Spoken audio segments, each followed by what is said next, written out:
The Monsters, Inc. theme is unironically really good. It is way more than an overused but admittedly hilarious meme that died years ago. It is a compositional work of Pixar perfection. And seeing as how we have a tendency to talk about dead memes as a way to teach you about music, what better way than to dig into the sounds of our childhood? Listen to this.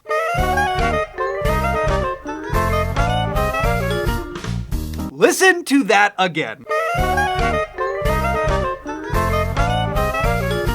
Oh, that is so good! Like, we all know that, but have you ever actually thought about what that intro line is? Look at all the stuff going on in here. Okay, so the melody goes like this.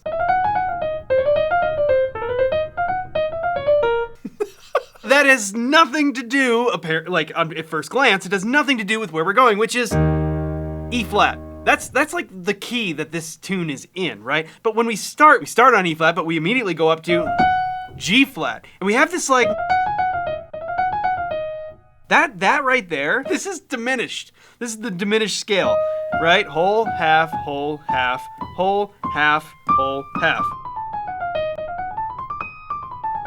So our first line is just the diminished scale. And then what do? We drop it a minor third.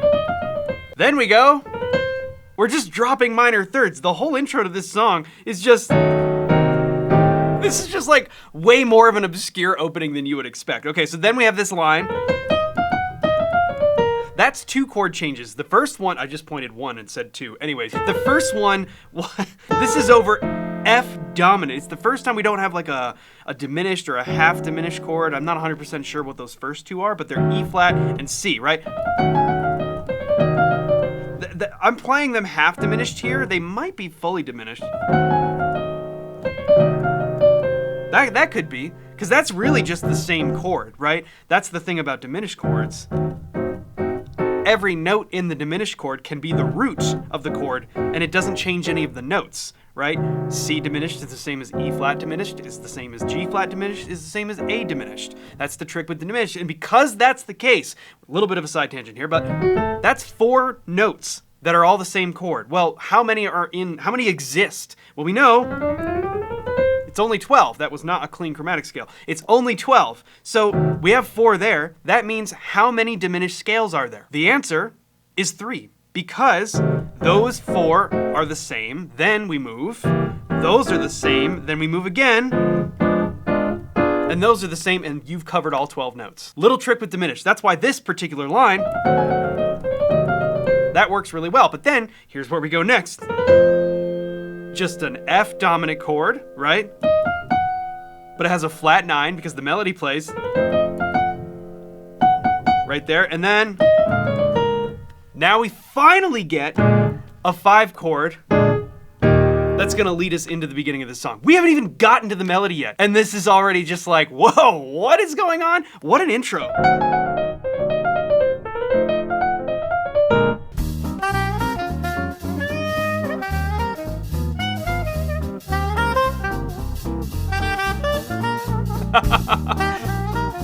I mean, this is literally just a jazz standard. It should go down in history in the books of great jazz standards, because that's all this is. It's just such a classic chord progression. That right there, we start on E flat, but immediately we're going to make that dominant because we're going to climb up to our 4 chord. And that's a really quick way that we can set up a 4 chord, right? If we're here, we don't have to just go to the 4. We can set it up. We can either make that 1 chord dominant, at which point it becomes the 5 to set up that 4 chord, right?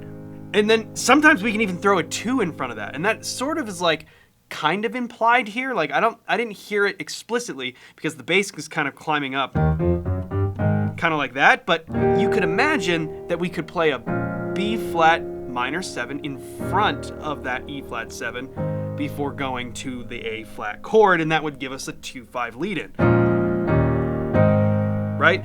Whether you do it that way or whether you just throw the 5 in front of it, I mean, I've been talking about this for years. I'm back when all the celebrities sang us Imagine. Know how the Lord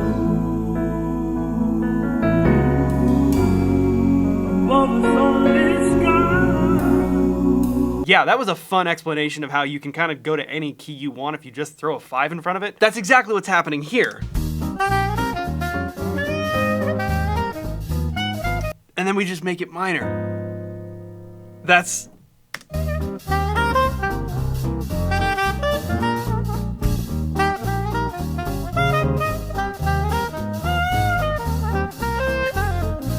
Yeah, then we just have a turnaround.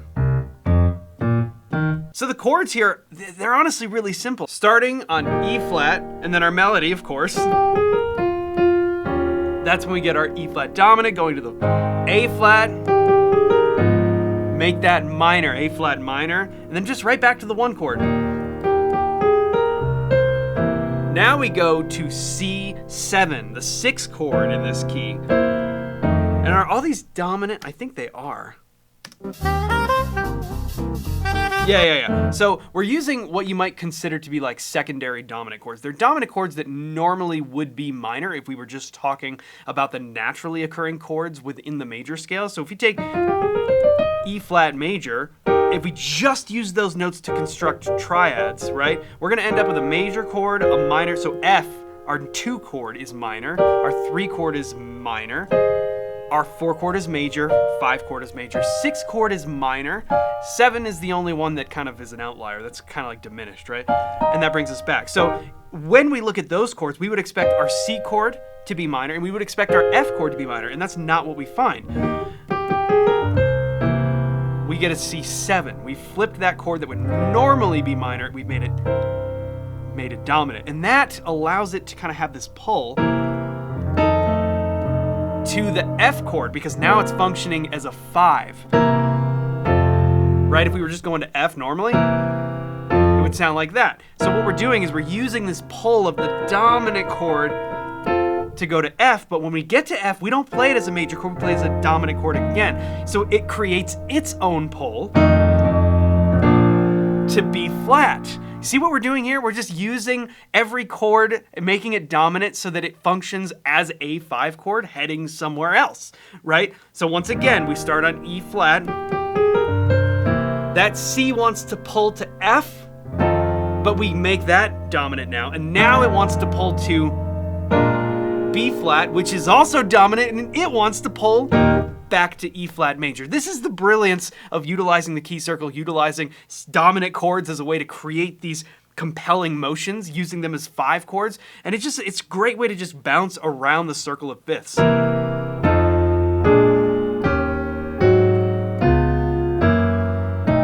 You can just keep right on going all the way around the circle. Dominant again, 4 chord minor. Then we get this nice little turnaround. Okay. Classic, right? That's why I say this should be a jazz standard. Okay, so now we're gonna repeat the same form. Yeah.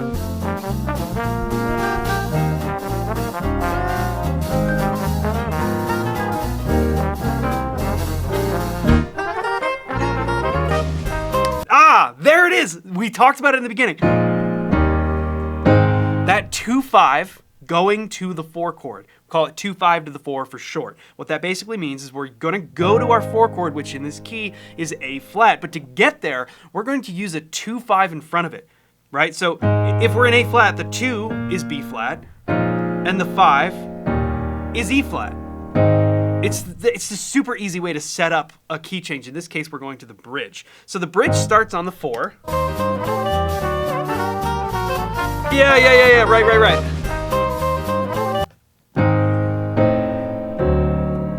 Oh, what does that sound like?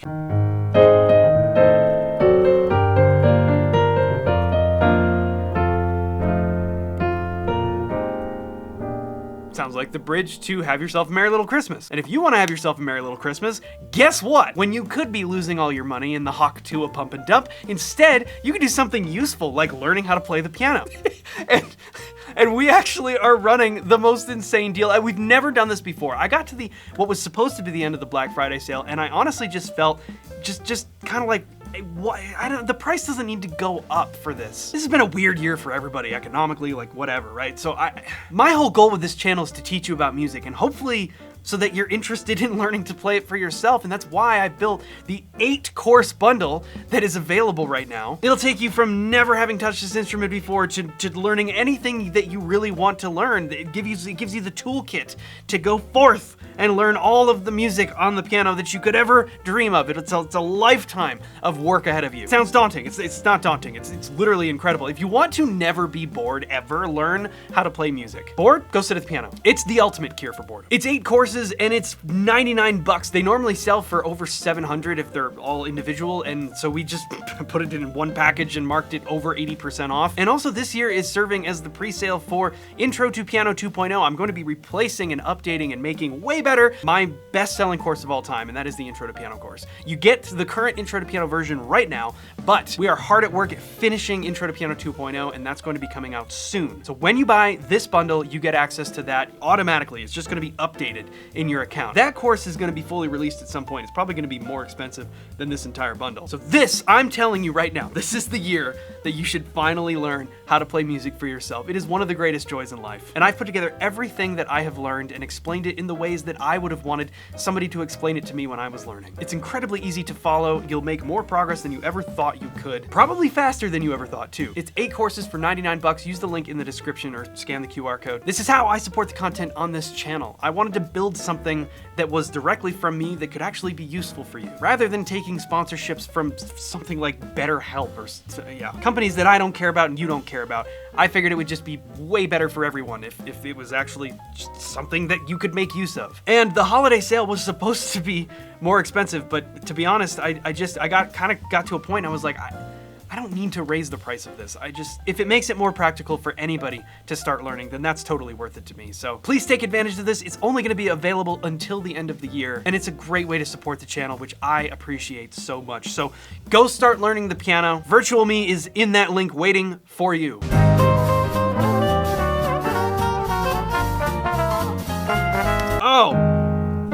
Oh, that's cool. So we start on the 4, and then we go immediately to this. Oh, wait a second.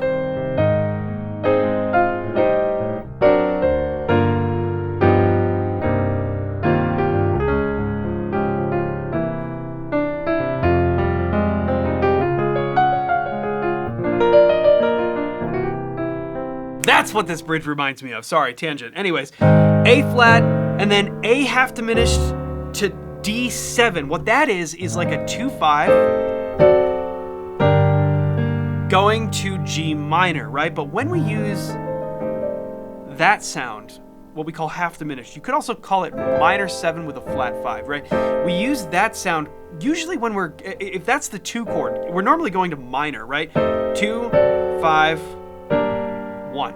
And that's what we do here. And as soon as we hit that G minor, we have this kind of walk down before we get to F minor 7, and I can only assume we're going to E flat. Yeah, so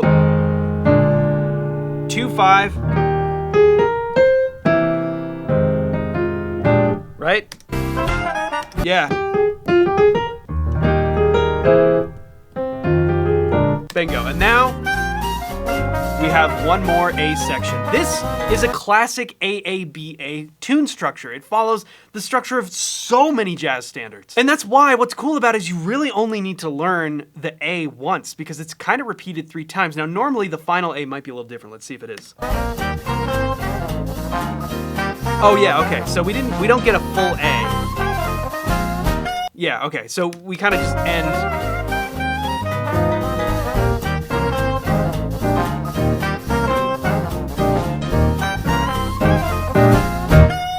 Solo break.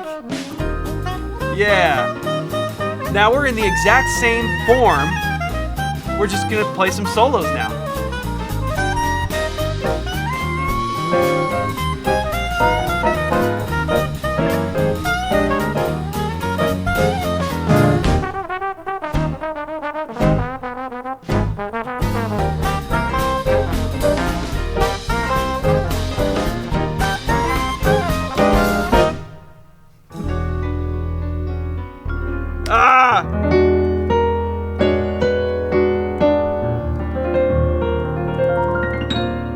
That's a great way to end it. This is just such a great tune. It's unironically really, really good. It's the sound of so many of our childhoods, and I am here to give you the validation that you were right the entire time. This is an incredible theme, and it's incredibly well composed, which it'll come as no surprise that it's the brilliant work of Randy Newman. I had to talk about this because it's been in my head, it's been stuck in my head, honestly for years, thanks to the memes, but also because it's just a really great tune. But of course, I want to know what your Pixar favorites are. We can talk about more of these. I'd love to talk about more Pixar because it's some of the greatest music, and it always serves as a great tool to learn a little bit more about music. So be sure to take advantage of the insane holiday sale. It's the Black Friday pricing. We're just keeping that through the end of the year. So if you guys want to learn how to play the piano, you can not only pick up my Intro to Piano course, but 7 other courses, including the upcoming release of Intro to Piano 2.0. It's all available at the link in the description down below or by scanning the QR code if you're watching on TV. But regardless, I appreciate you being here. Thank you so much for your support. It really means a ton to me. So thanks for watching this video. Let me know your thoughts in the comments down below, and I will see you in the next one.